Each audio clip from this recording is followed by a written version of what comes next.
Hi everyone. Many people face negative automatic thoughts on a daily basis. Now, the best way to reduce the negative automatic thinking is by using what we call CBT thought record or thought diaries. This is one of the most important tools that we use in CBT to reduce these negative thoughts. It helps us change the negative thinking by two things: challenging these thoughts and disputing them.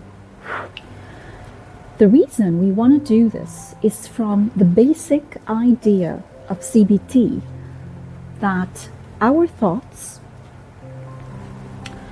are the main contributing factor to how we feel. So our moods and emotions and feelings are determined to a large extent to our thoughts, the thoughts that we have in response to various situations or experiences that we find ourselves in.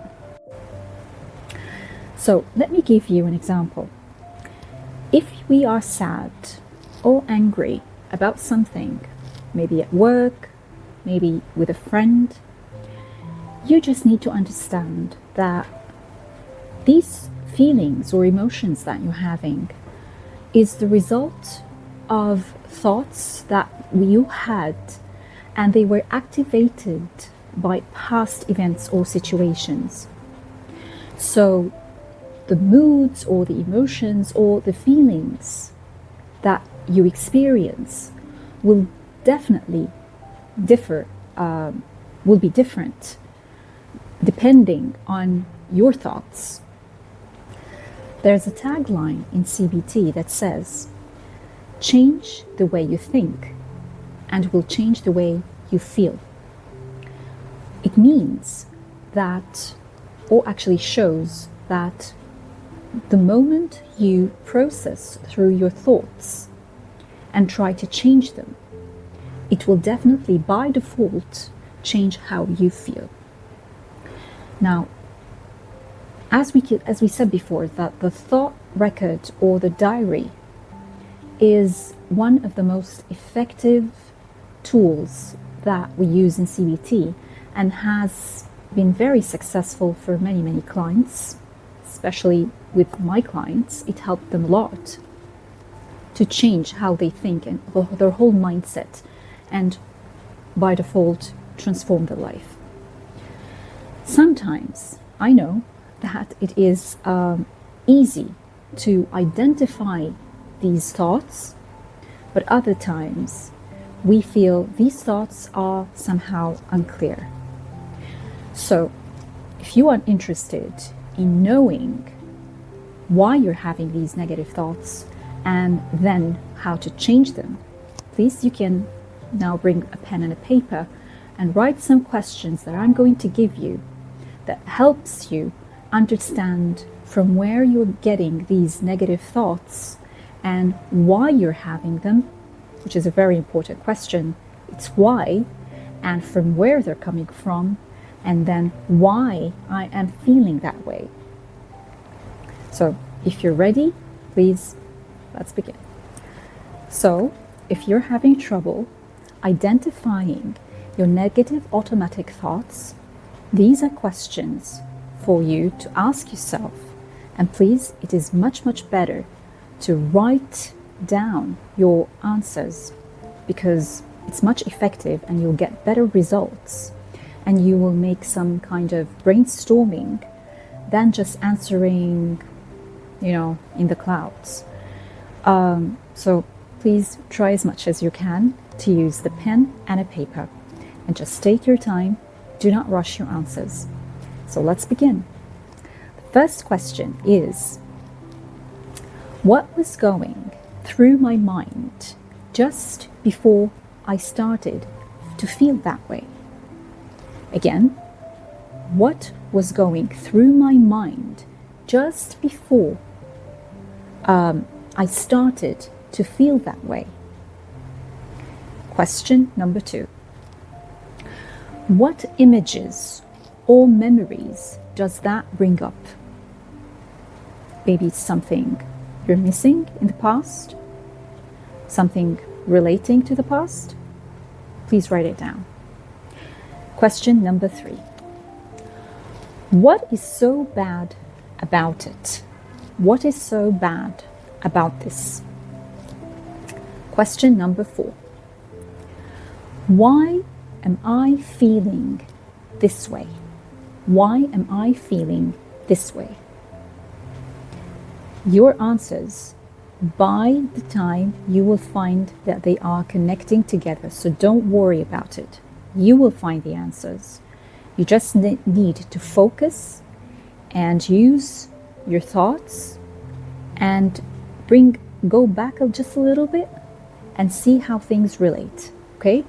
And if there are questions that you do not know how to dispute, let them be, and we will get to disputing next episode. Question number 5.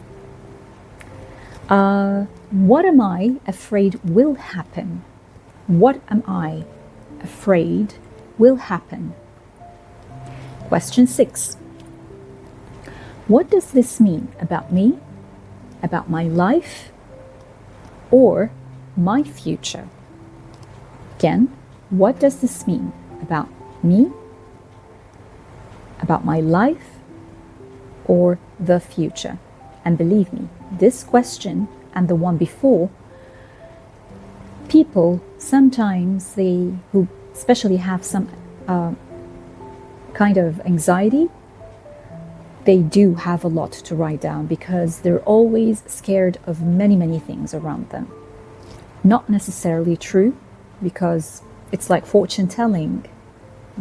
You cannot tell what's happening in the future, but still people who are having anxiety issues or anxiety disorders, or not full anxiety, but they tend to have these kind of responses, might have a lot to write down. They have a lot to fear about their future. So you might be having a lot. Please release all the fears inside of you about your future, about what you're afraid will happen. So you can just release that negative thought and negative energy out of your body. Question number 7. What does this all mean about the world and about other people, or what other people think of me? Again, what does this mean about the world in general and about other people, or what other people think of me? These were the 7 questions that are very important for you to answer if you want to dig deeper into your brain and know more about your negative thoughts and try to identify them. Where exactly is the negative and what is not?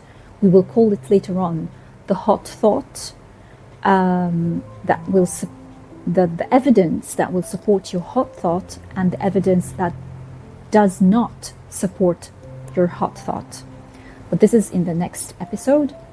There's one thing at the end that I need you to understand, that you're not allowed to answer these questions by the statement, I feel like. Do not use I feel like. Why? Because I want you to focus and understand that these questions that you're going to answer are only about your thoughts. They're not processing your feelings yet. Your feelings will change eventually when you change your thoughts, your negative thoughts. So what we're focusing on right now is your negative thoughts. So please try as much as you can not to use the sentence I feel like. You can say I think I feel so and so and so, or I believe that what happened made me blah blah blah. So just try as much as you can, do not use the feel, so your brains does not comprehend that you're speaking about your feelings. You're only processing about your thoughts. You want to dig into your brain and know exactly where these negative thoughts are coming from. Okay, and for all the my Arab friends just like me, يعني بأي شكل من الأشكال just إنه ابتعد عن كلمة أنا حاسس أو أنا حاسة. خليك دايما مركز على كلمة أنا شايف أو أنا بعتقد إنه كذا أو في اعتقادي كذا، وابتعد عن كلمة أنا حاسس أو أنا حاسة. I think I have to finish up my video. It's long enough. And so at the end, I hope this helped somehow until you answer your questions and process them. By the end of this video, I'd like to thank you so much for watching, and I'll see you next time.